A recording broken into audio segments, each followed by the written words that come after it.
محترم ناظرین، یہ رجب کا مہینہ ہے اور رجب کا مہینہ قابل احترام مہینہ ہے، عزت والا مہینہ ہے، حرمت والا مہینہ ہے۔ اللہ نے کل 12 مہینے بنائے، ان میں سے 4 مہینے قابل احترام والے ہیں، حرمت والے ہیں، جن میں سے ایک مہینہ رجب کا بھی ہے۔ آج ہم اور آپ رجب کے مہینے سے گزر رہے ہیں۔ اللہ نے کہا کہ ان مہینوں کے اندر ظلم نہ کرو، گناہ نہ کرو۔ گناہ بقیہ کے مہینوں میں بھی نہیں کرنا ہے، لیکن یہ جو 4 مہینے حرمت والے ہیں، جن میں سے ایک رجب بھی ہے، اس میں خاص طور سے منع کیا گیا ہے کہ انسان گناہ کا کام نہ کرے، ظلم نہ کرے۔ لیکن بدقسمتی سے ہم دیکھتے ہیں کہ اس مہینے میں ہم لوگ اور گناہ کا کام کرتے ہیں، اور غلطیاں کرتے ہیں، اور برائیاں کرتے ہیں۔ آئیے اجمالاً زیادہ ادھر ادھر نہ جاتے ہوئے ہم دیکھ لیتے ہیں کہ اس مہینے میں ہم گناہ کا کام کیسے کرتے ہیں۔ دیکھیں، اس مہینے کا جب چاند نکلتا ہے تو واٹس ایپ کے ذریعے سے، سوشل میڈیا کے ذریعے سے ایک پوسٹ یا ایک میسج پھیلایا جاتا ہے، جس میں یہ کہا جاتا ہے کہ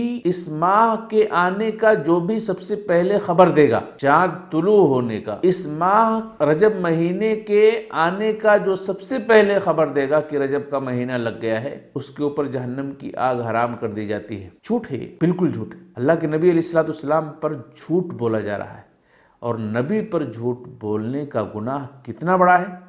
اللہ کے نبی علیہ السلام فرماتے ہیں، من کذب علی متعمدا فلیتبوأ مقعدہ من النار، جو مجھ پر جھوٹ بولے چاہیے کہ وہ اپنا ٹھکانہ جہنم بنا لے۔ اسی طریقے سے دوسرا گناہ اس مہینے کے اندر یہ کیا جاتا ہے کہ واٹس ایپ پر یہ میسج بھی دوڑایا جاتا ہے، پھیلایا جاتا ہے کہ چاند نکلنے پر، چاند دیکھنے پر، چاند نکلنے پر اگر کوئی یہ پڑھتا ہے، اللہم بارک لنا فی رجب و شعبان وبلغنا رمضان، تو بہت ساری خوبیوں کا مالک ہوگا، اس کے لیے آسانیاں ہوں گی، اس کے لیے خیر و برکات ہوں گے، اس کے لیے جنت کے راستے کھولے جائیں گے۔ یہ سنت ہے، یہ نبی کا طریقہ ہے۔ غلط بات ہے، یہ ضعیف روایت ہے، صحیح روایت نہیں ہے، صحیح سندوں سے یہ بات ثابت نہیں ہے، اس لیے اس روایت پر عمل کرنا جائز نہیں ہے۔ ایک اور گناہ اس مہینے میں یہ کیا جاتا ہے کہ اس میں بہت ساری نمازیں، نئے سرے سے نمازیں ایجاد کر لی جاتی ہیں، مختلف قسم کی نمازیں، رجب کی ہزاری نماز، صلاۃ الرغائب، ام داؤد کی نماز، 27ویں شب کی نماز، شب معراج کی نماز، اور نہ جانے کون کون سی نمازیں لوگوں نے ایجاد کر کے رکھی۔ کیا یہ نمازیں آپ کے لیے ہدایت کا ذریعہ بنیں گی؟ کیا یہ نمازیں آپ کو صحیح راستے پر لے کر جائیں گی؟ کیا یہ نمازیں آپ کے حق میں فائدہ مند ہوں گی؟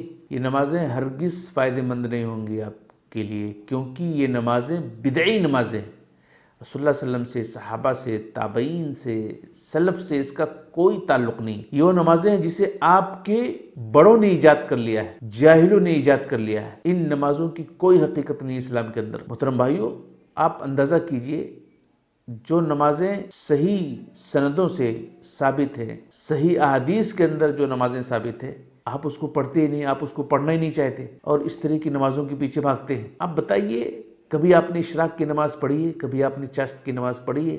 آپ اس کا اہتمام کرتے ہیں؟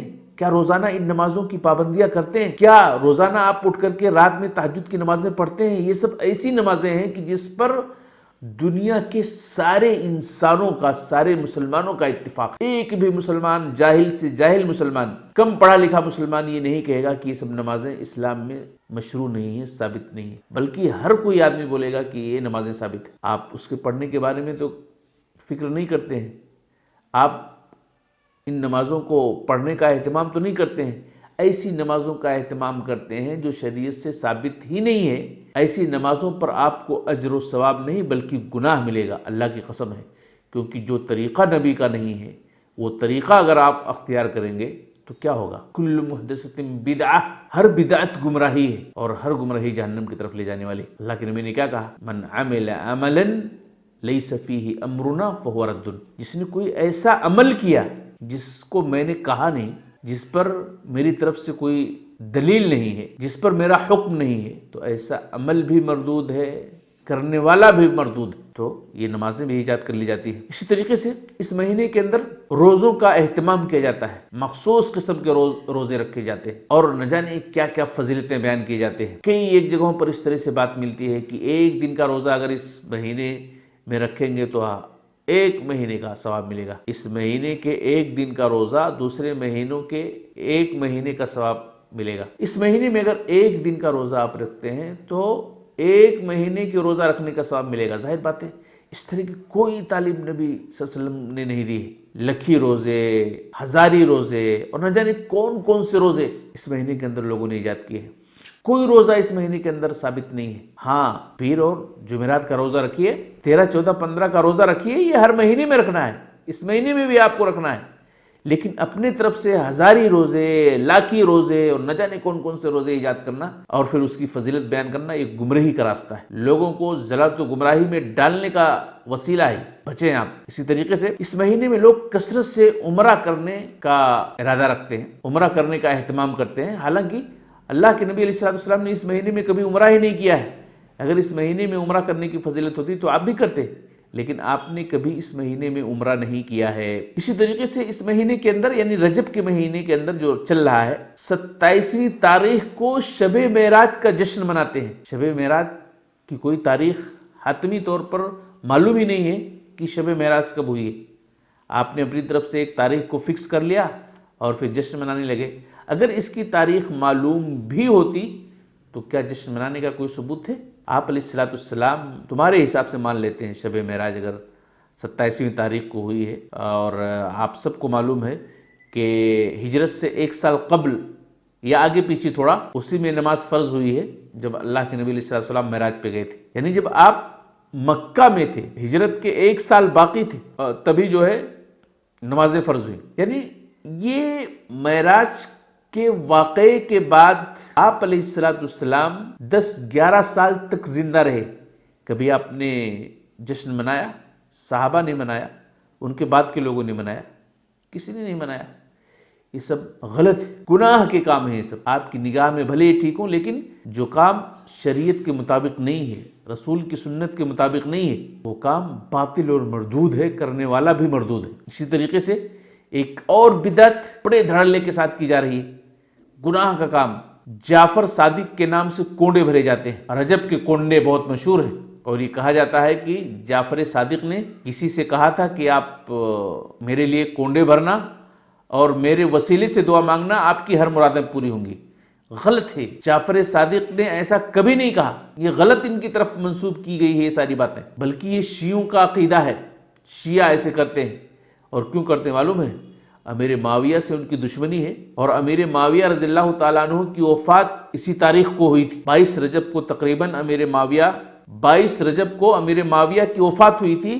ان کی وفات کی خوشی میں شیعہ حضرات یہ رجب کے کونڈے بھرتے ہیں۔ بدقسمتی سے سنی مسلمانوں کے اندر بھی وہ چیز آ گئی، اسلام سے اس کا کوئی تعلق نہیں ہے، امیر معاویہ کے بغض میں ایسا کیا جا رہا ہے، اور جانے انجانے آپ لوگ یعنی سنی مسلمان بھی اس کے شکار ہو رہے ہیں، تو اس سے بھی اپنے آپ کو بچاتے رہنا چاہیے۔ اسی طریقے سے اس مہینے میں ایک عقیدہ یہ رکھا جاتا ہے، ایک گناہ کا کام ہے یہ کہ ارواحوں کی طرف سے، روحوں کی طرف سے خیرات کیا جاتا ہے، جو لوگ مر چکے ہیں، انتقال کر چکے ہیں، ان کی طرف سے خیرات کیا جاتا ہے اس مہینے کے اندر۔ اجمیر کا سفر کیا جاتا ہے، مخصوص پکوان پکایا جاتا ہے، رجب کی انگوٹھی پہنی جاتی ہے، مختلف قسم کے اوراد اور وظائف کیے جاتے ہیں۔ یہ سارے عمل شریعت کی نگاہ میں بالکل ناجائز ہے، ایک رتی برابر بھی، ایک ذرہ برابر بھی اسلام سے اس کا کوئی تعلق ہے، سب بدعت و خرافات، گناہ کے کام ہے، جرائم ہے، یہ سب بچتے رہنا چاہیے۔ اللہ تعالیٰ سے ہم دعا کرتے ہیں کہ اللہ تعالیٰ اس طرح کی جو بدعات کے کام ہیں، اللہ ہم سب کو محفوظ رکھے۔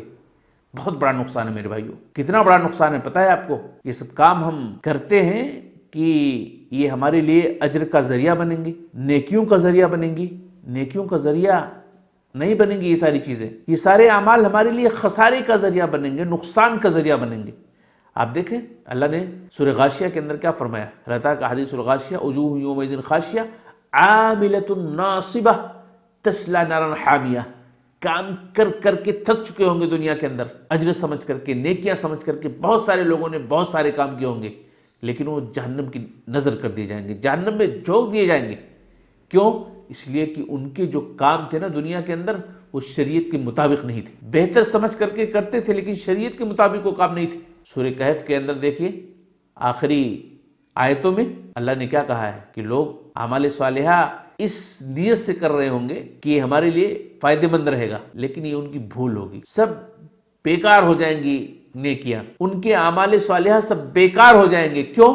اس لیے کہ وہ شریعت کے مطابق نہیں ہوں گے، سنت کے مطابق نہیں ہوں گے۔ اور ہم سب سنتے رہتے ہیں حوض کوثر پر اللہ کے نبی علیہ السلام بیٹھے ہوں گے، بڑی مشہور روایت ہے، سب جانتے ہوں گے۔ اعضائے وضو کے چمکنے کی وجہ سے اللہ کے نبی اپنی امتیوں کو پہچانیں گے اور بلائیں گے۔ آئیں گے بہت سارے لوگ، کچھ ایسے لوگ بھی آئیں گے جن کے اعضائے وضو چمک رہے ہوں گے۔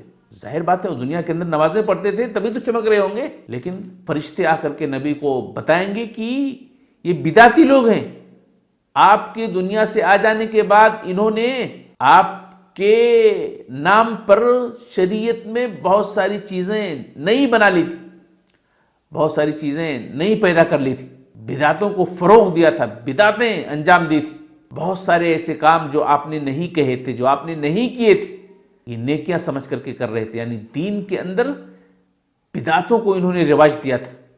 اللہ کے نبی کیا کہیں گے صلی اللہ علیہ وسلم؟ دور ہو جاؤ، ہٹ جاؤ ہمارے پاس سے، تم نے میرے دین کو بدل دیا۔ تو یہ کون لوگ ہوں گے؟ مسلمان ہی ہوں گے نا، جنہوں نے نبی کے دین کو بدلا ہے۔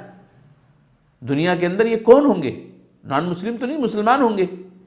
اب ہم مسلمانوں میں سے ہر ایک یہ پتہ لگائے کہ کون ہے جنہوں نے نبی کے جانے کے بعد نبی کے دین کو چینج کیا، بدل دیا ہے۔ تو اللہ تعالیٰ سے ہم دعا کرتے ہیں کہ اللہ تعالیٰ ہم سب کو سیدھے راستے پر چلنے کی توفیق دے، سنت کے مطابق عمل کی توفیق دے، عمل گرچہ کم ہو، اور بدعت اور خرافات کے راستے سے ہم سب کو بچائے۔